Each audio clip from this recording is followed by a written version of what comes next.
For this project, all you need is an 8" by 36" piece of scrap fabric, 12 inches of 1/4" elastic, and your basic sewing tools. First, you'll need to cut your fabric, and I like to cut up my scraps like this really small and save them for stuffing for other projects later. My fabric strip is about 8 inches wide by about 36 inches long. Then fold the fabric in half lengthwise with right sides together and pin the raw edges together. Once you have this pinned, you're going to sew along that edge with about a 1/2 inch seam allowance and leave about 2 to 3 inches open for turning later. Next, press the entire seam allowance open and flat. Then turn the entire fabric tube right side out.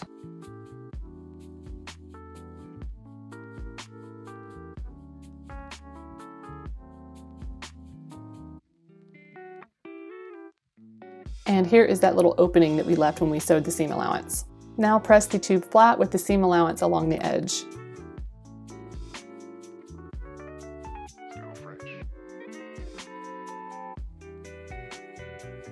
Lay the tube flat with the seam allowance on top and find the opening that you left in the seam allowance. Then flip the end through the opening, wrong side out.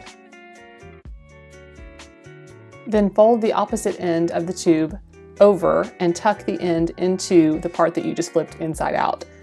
You're going to align the seam allowances here on the interior so that right sides are together. You also want to make sure that your tube is not twisted.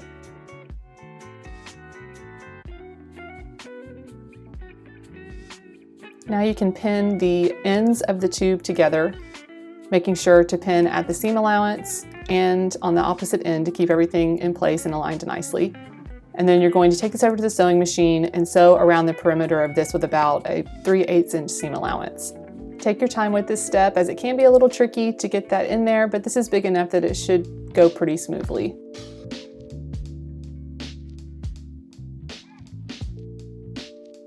Also be sure to backstitch at the beginning and end of your seam. Now you can pull the tube apart to bring everything right side out.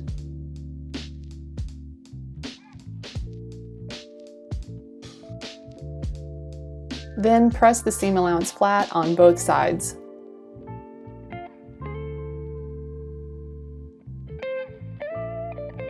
Cut a strip of 1/4" elastic that is long enough to wrap around your wrist, plus about 4 or 5 extra inches for tying.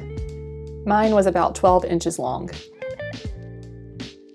Find a couple of safety pins and attach one safety pin to one end of the elastic and to the fabric tube right at the opening that we left in the seam allowance. This is just going to keep it in place. Attach the other safety pin to the other end of the elastic to help feed it through the tube.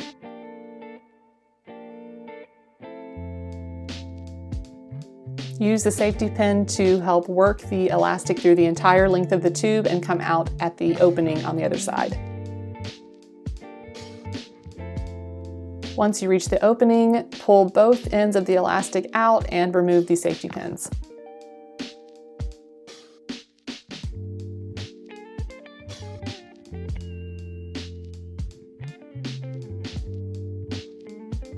Then tie the ends of the elastic together in a knot to secure. Slip the elastic back into the tube of your scrunchie. The last step is to just sew this little opening closed, and I'm doing this with a sewing machine and sewing right as close as I can get to that edge to secure these two sides together.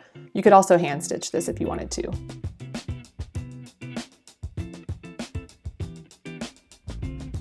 And that's basically it. You now have an oversized scrunchie a la 1992.